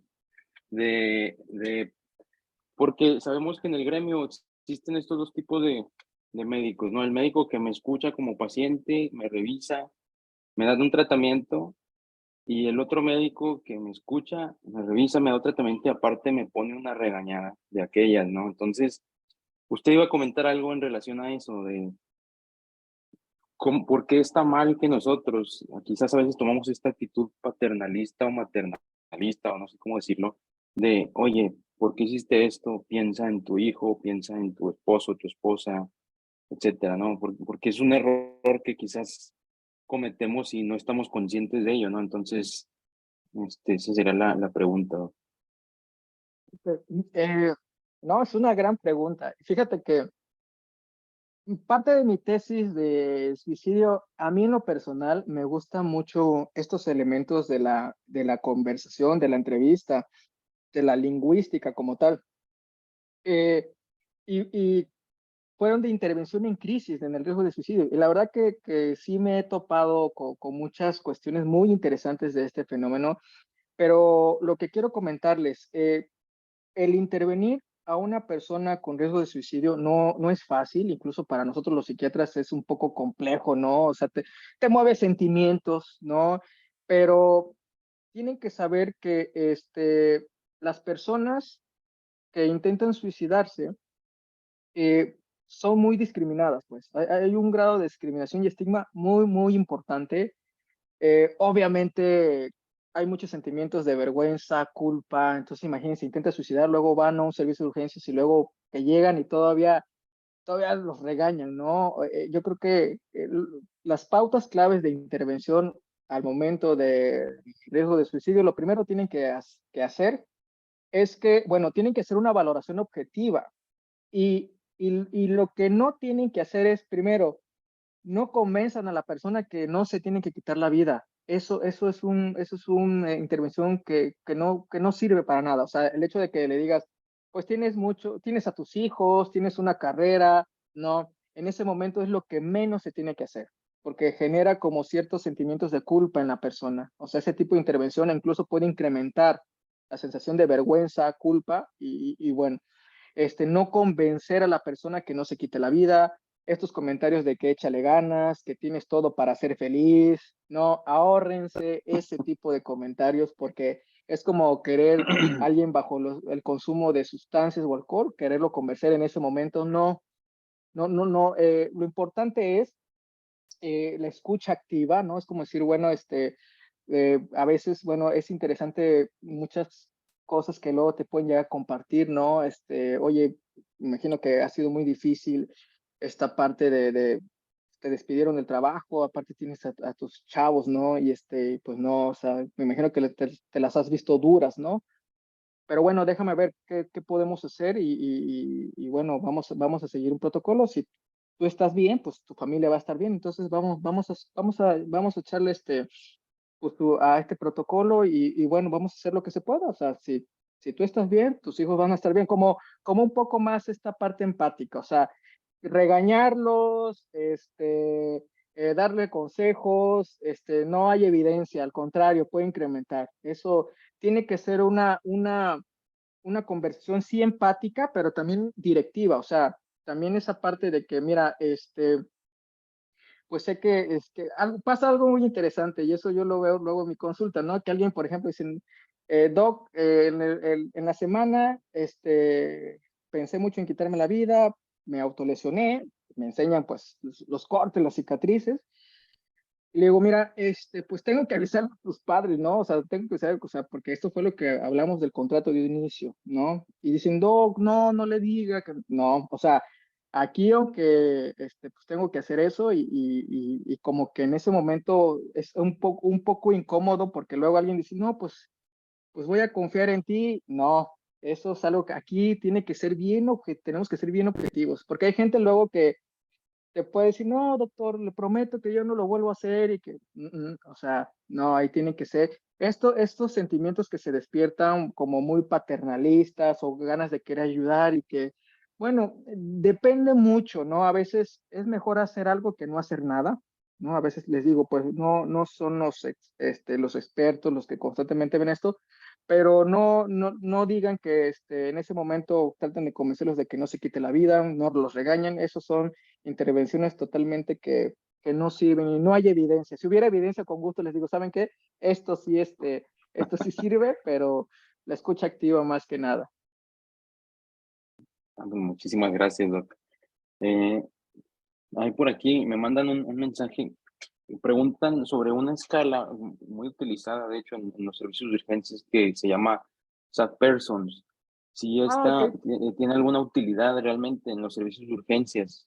¿O qué opina usted? Sí, fíjate que la sad person es muy famosa y ahorita los estudios ya no la quieren y ya te mencionan como que puede ser muy subjetiva porque la sad person se tomaba, si no mal recuerdo, unos 10 criterios y Sí. bueno, y dependiendo el número de factores de riesgo, ahí te daba un seguimiento, ¿no? Mandarlo a casa Ajá. bajo manejo ambulatorio o internamiento. Pero, por ejemplo, puede ser que solamente el factor de riesgo era un intento de suicidio reciente de alta letalidad. No se intentó ahorcarse, pero a lo mejor pues tiene pareja, a lo mejor no tiene depresión, a lo mejor no consume alcohol. Entonces te iba quitando como ese nivel de riesgo y solamente Ujú. tenía dos, o a lo mejor tuvo un intento y depresión, pero todo lo demás no punteaba. Entonces, ahí como que sí tuvo ciertas críticas las adversas porque era muy subjetiva. O sea, Ok. entre más factores de riesgo tenía, más mayor riesgo de internamiento y no, pues a veces alguien puede tener nada más desesperanza, o intento de suicidio, pero puede tener pareja, puede tener una buena economía y aún así, o solamente tuvo consumo de sustancias e intentó suicidarse y todo lo demás punteaba bien. Entonces, la SAP Person sí, o sea, como les dije, es mejor algo a nada y si pues, es lo único que pueden ocupar, adelante, o sea, puede servir de utilidad. Pero ahorita les digo, ya la parte de actual, pues más va enfocado a este screening, ¿no? Este screening que les comenté, el test de Columbia también, y tienen una alta sensibilidad y especificidad, a veces un poco bajita, pero bueno, el razonamiento clínico es el que no va a sustituir. O sea, las escalas nos ayudan, pero no van a sustituir la decisión clínica. Claro, claro. Bien, también tenemos por aquí un comentario de Marlene Alfaro, Nicaragua. Dice, he tenido muchos pacientes y amigos donde están recibiendo terapia, pero muchas veces no sé qué decir o cómo actuar a pesar de leer la literatura. Bueno,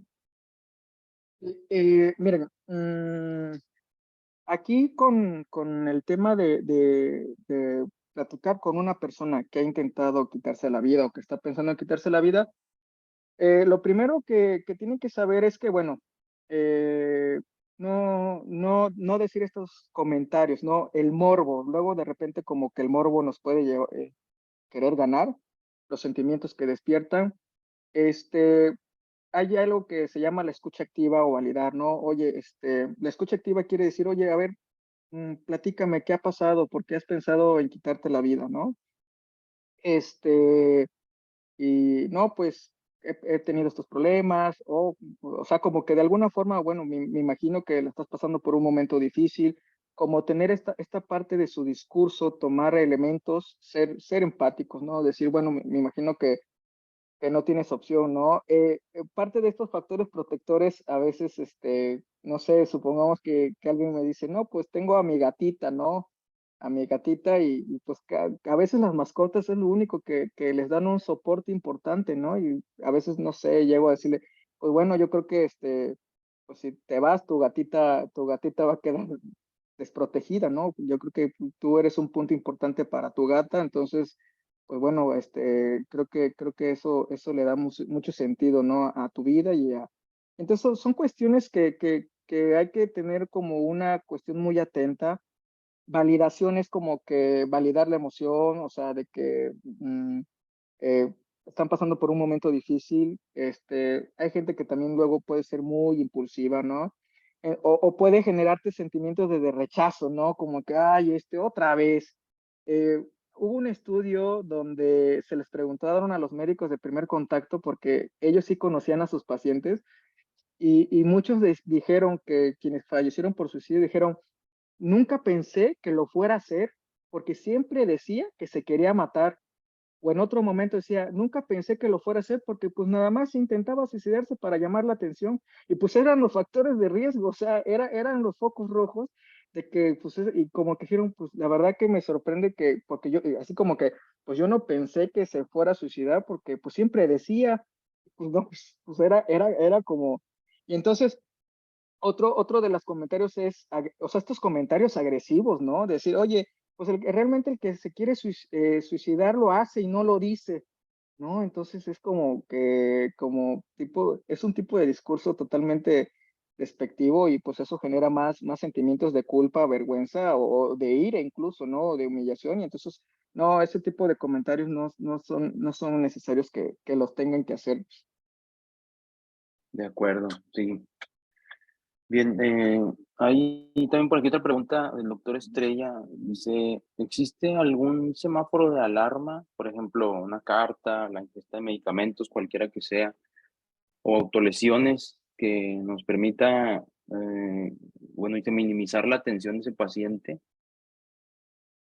Mm, ¿Cómo? No sé, a ver, ¿me puedes leer nuevamente si eres tan amable? Sí, miren, dice, ¿existe algún semáforo de alarma? Por ejemplo, no sé, alguna carta, ingesta de medicamentos, cualquiera que sea, o autolesiones que nos permita, entiendo que a lo mejor priorizar quizás la atención de ese paciente.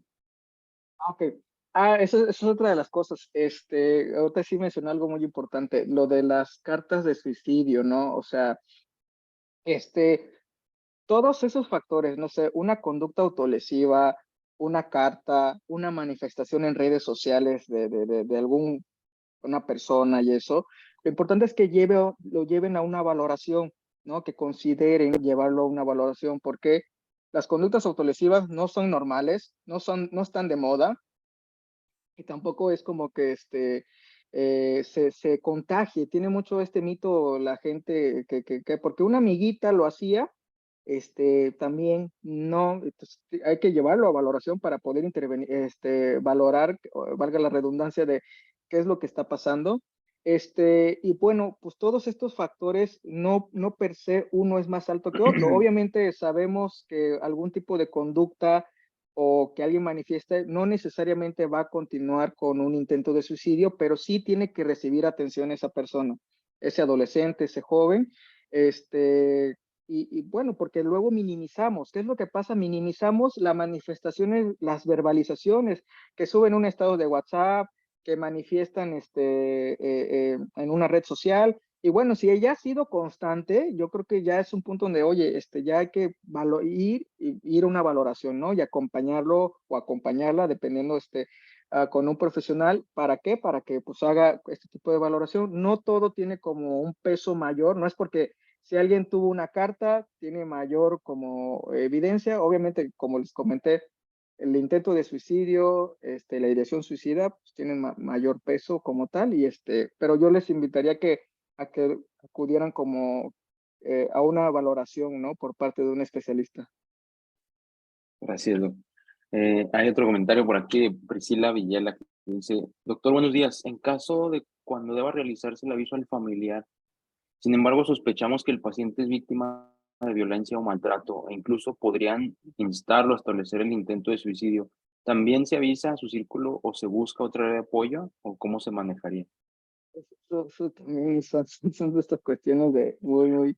Mira, eso va a depender mucho también de las cuestiones, pues bueno, institucionales, ¿no? Depende de donde se lleve a cabo la valoración. No sé si pueden apoyar con un trabajo social y sí, pues obviamente si se puede contactar, pues obviamente al familiar que no sea pues el agresor como tal, sí es cierto, ha pasado que de repente, no sé, ves una paciente y su agresor es su esposo y su esposo es el que lo trajo a urgencias, ¿no? Entonces, bueno, pero digo, hay por protocolo, si no hay no hay otro familiar como tal, pues se le tiene que comentar pues bueno, no hay intervenir como tal en la violencia, pues, sino mencionar que tiene como riesgo de suicidio y que pues, tiene que llevar a cabo a un servicio de salud mental. Hay una pregunta aquí interesante, lo que sí quiero aclarar esto, y creo A que ver, claro. el de Luis Eduardo Sí, dice dice, doctor, buenos días. Los pacientes con ideación suicida en contexto de no contar con diagnóstico psiquiátrico previo deberían recibir algún tipo de medicación. Los antidepresivos tienen riesgo de aumentar la ideación suicida. Ah, esa es una pregunta excelente. Bueno, resulta bueno, ¿cómo vamos a manejar el riesgo de suicidio, no? ¿Y qué alternativas tenemos? Los antidepresivos y antipsicóticos y medicamentos que ocupamos en psiquiatría, se van a tratar los factores asociados con este fenómeno de suicidio. Por ejemplo, si hay una depresión, sin duda alguna, se va a tratar la depresión como tal. Si hay un consumo de sustancias, ¿no? Si por ejemplo hay una dependencia, no sé, un ejemplo al alcohol, si hay un trastorno de ansiedad, pues se va a dejar tratamiento enfocado al padecimiento. Por ejemplo, si tienen problemas para dormir, que los problemas del sueño es un factor de riesgo también para suicidio, pues se puede dar una medicación para dormir. Y aquí es donde quiero aclarar algo. Parte del protocolo de intervención es que el paciente con riesgo de suicidio no va a llevar su medicamento. Y eso es algo que tienen que aclarar a los familiares, decirle, bueno, voy a dejar algo para que pueda dormir, pero no va a llevar la persona su tratamiento, vigílelo, usted lleve la medicación, le da este medicamento y supervise la toma de medicamento. Al familiar se le hace ese hincapié, digo, y nosotros, pues los psiquiatras decimos esa indicación y que a lo mejor 2, 3 semanas volvemos a ver. En psiquiatría y en esta parte de gente que es muy impulsiva o que ha tenido riesgo de ingesta de medicamentos, o sea, no, hay medicamentos como pues el riesgo de toxicidad y letalidad es alto. Por ejemplo, los antidepresivos tricíclicos no están indicados con gente con riesgo de suicidio. Las benzodiazepinas tampoco. O sea, las benzodiazepinas bueno, es una contraindicación con una persona con riesgo de suicidio. ¿Por qué? Porque pues, obviamente si tuvo el acceso medio letal, por eso luego se utilizan los antipsicóticos, no sé, quetiapina o lanzapina para que la persona tiene problema de sueño que aparte le ayuda un poco con esta impulsividad, se puede llegar a ocupar, siempre y cuando, bueno, tenga una supervisión de la toma y esto avisarle al familiar. No sé, si tuvo una ingesta de medicamentos, decirle, señora, guarde los medicamentos, que estén en casa, supervise bien esto, si le dejó esto el psiquiatra, supervise la toma y adelante. Y la otra pregunta esta que me interesa muchísimo aclarar, que si los antidepresivos tienen riesgo de aumentar ideación suicida, ¿no? Y esto surgió porque resulta que en unos estudios que salieron, creo que si no mal recuerdo, en los 90, era porque hubo un incremento de comportamiento suicida en adolescentes, en niños y adolescentes que usaban antidepresivos. Y esos estudios, pues obviamente fue una revolución importante porque todo este movimiento antipsiquiátrico dijeron, no, pues pues resulta que, y eso está luego especificado en ciertos, en los efectos secundarios, ¿no? De algunos antidepresivos. Pues resulta que lo que pasaba era de que como muchas personas, o que, perdón, jóvenes y adolescentes, tenían una depresión como tal y tenían ideación suicida, pues les empezaban a iniciar antidepresivos. ¿Y qué pasaba? De los primeros síntomas a revertir era la baja energía, la motivación, pero nunca hacían intervención en la ideación suicida. Entonces la ideación suicida continuaba ahí, pero la motivación empezó a cambiar y entonces como que vieron que pues la hipoergia cambiaba y entonces se hubo manifestaciones de intento de como incremento de la conducta de suicidio en esos estudios. Fueron estudios como un poco sesgados también, pero no, créanme que el antidepresivo pues obviamente se va a dejar cuando haya asociado una depresión, un trastorno de ansiedad o depende para qué se ocupe.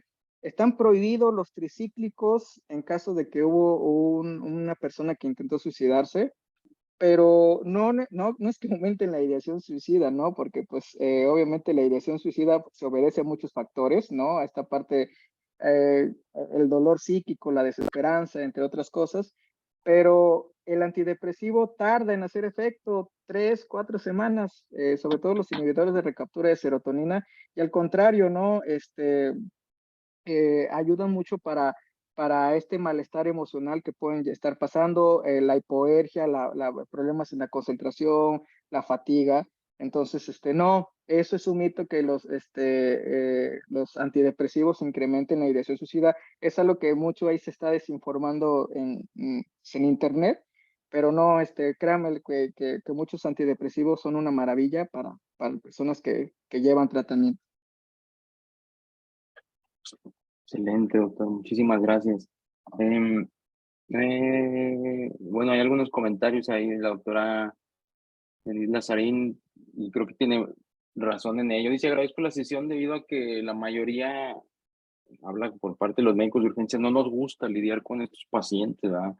Muchas veces tenemos este sentir o disgusto de que llegan los pacientes con intento de suicidio y sentimos que nos quita tiempo por sus autolesiones y de atender a lo mejor a otras personas. Y necesitamos nosotros herramientas para tener empatía, para poder acercarnos a estos pacientes. Y hay otro comentario también ahí de la doctora Aceves, muy similar. Dice, los casos que más han marcado mi trayectoria en urgencias de forma personal, la doctora, son estos, en los que hicieron intento de suicidio de los pacientes y al no emitir juicios o prejuicios personales y tratar de ser objetivos en esta entidad, debemos enfrentarnos y tratar de lo que ocasionó el intento suicida, además de enfrentarnos a todo el entorno familiar. Dice, muy buena ponencia, muchísimas gracias, doctor, por su clase. Hay otra, bueno, aquí hay otra pregunta de Ingrid González. ¿Qué estrategias se podían implementar para reducir el estigma en los equipos de salud primarios y de urgencias? No, pues gracias por esos comentarios y ese interés. Miren, yo sé que como todos, ¿no? También yo sé el gran desgaste laboral que como urgenciólogos llevan. O sea, también sé que por muchas situaciones no hay como pues, esta capacitación, ¿no? Pero lo que el mensaje que les quiero dar con esta charla es de que, bueno, pues también pues, el fenómeno de suicidio, pues también obedece a un momento donde la persona, pues puede fallecer, ¿no? Al igual que un infarto, al igual que alguna otra condición. Y como tal, pues también podemos verlo desde ese modelo médico, ¿no? Un poco de factores de riesgo, ¿no? Así como la obesidad, tabaquismo, ¿no? Puede generar, no sé, un infarto al miocardio, pues también acá, ¿no? Este tipo de factores, ¿no? Son personas, pues como yo les comenté al principio, con factores vulnerables, o sea, no es como que quieran llegar a urgencias a decir, ah, bueno, pues pues vengo Claro, acá a que a quitarles el tiempo porque pues es su hora de claro, comida, ¿no? O sea, son personas que tienen una historia de vida o factores de afrontamiento, pues muy, yo le llamo a veces, ¿no? El coeficiente de adversidad muy bajo, ¿no? Puede ser mecanismos de afrontamiento y entonces, pues no, hay personas que ocupan estos comportamientos porque no saben de otra forma cómo resolver su problema de su vida. O sea, a lo mejor, pues como la medicina, pues lleva un régimen muy militarizado, cosas de eso, pues, pero estas personas, yo lo que les digo, pues imagínense si fuera su hijo, su hija, o alguien conocido, o un colega, ¿no? Que también me ha tocado mucho, no, pues yo les digo, a ver, si el médico no está bien, los pacientes no van a estar bien. Si el médico no está bien, su familia no va a estar bien.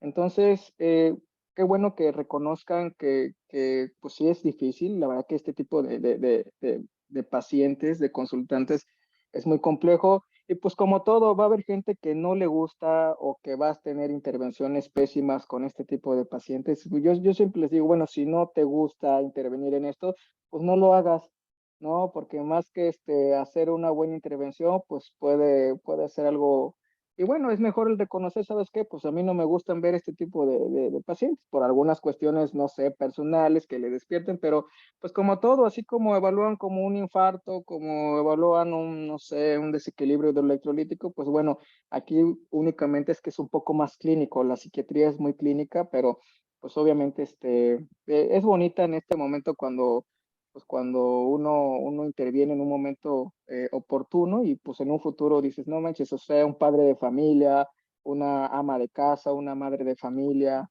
un joven que a lo mejor tenía un futuro por delante y haces una buena intervención, o sea, puedes cambiar muchas vidas, ¿no? Entonces, creo que ir cambiando ese concepto, ¿no? Del fenómeno de suicida y que sin duda van a seguir viendo muchísimo, ¿no? Muchísimo y esto con lo de las redes sociales, cosas de eso, pues hay que tener mucho en cuenta. claro. Doctor, solo una última pregunta que me mandan aquí como mensaje directo. Dice, ¿existe alguna asociación en pacientes con trastorno por déficit de atención e hiperactividad que han recibido tratamiento desde la infancia a este tipo de intentos suicidas? Sí, las personas con trastorno de déficit de atención e hiperactividad son personas que si no reciben tratamiento oportuno desde que son niños o adolescentes, el riesgo de tener consumo de sustancias es muy elevado, que puedan tener también trastornos de conducta, ¿no?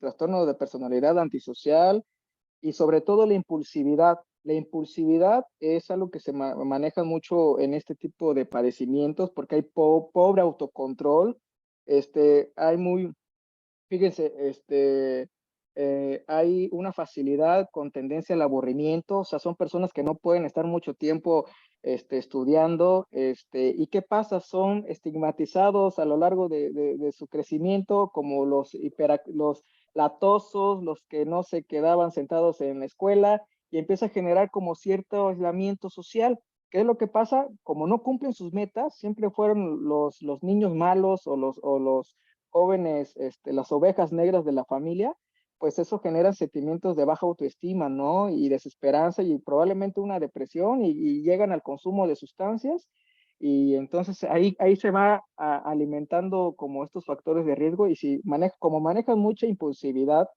pues obviamente, claro que sí hay una asociación, ¿no? Con el riesgo de suicidio. No es per se todas las personas que tengan un trastorno de déficit de atención, pero créanmelo, si no tratan un trastorno por déficit de atención, hay mayor índice de separación en estas personas, mayor índice de accidentes tanto laborales como accidentes automovilísticos. O sea, sí es una condición que afecta gravemente la calidad de vida. Y una de esas también, la impulsividad, que puede culminar con conductas delictivas, consumo de sustancias, y en esta parte entra el riesgo de suicidio. Muchas gracias, doctor. Bien, pues no hay más que compartir ahí las felicitaciones que nos mandan para usted, doctor, por la sesión de hoy. La verdad es que muy, muy interesante. Nos deja con mucho trabajo por parte de nosotros, los médicos de urgencias, en cuanto a trabajar en nuestra empatía con estas personas, ¿no? Unos tips muy buenos. Gracias, doctor, de verdad, por su ponencia. Y por ahí le debemos llegar una constancia por su participación, doctor. Muchísimas gracias nuevamente por su tiempo y por estar aquí con nosotros y por aclararnos toda esta cuestión del riesgo de suicidio. A los asistentes, nada más recordarles que sí se va a compartir esta sesión por ahí en nuestra página de YouTube.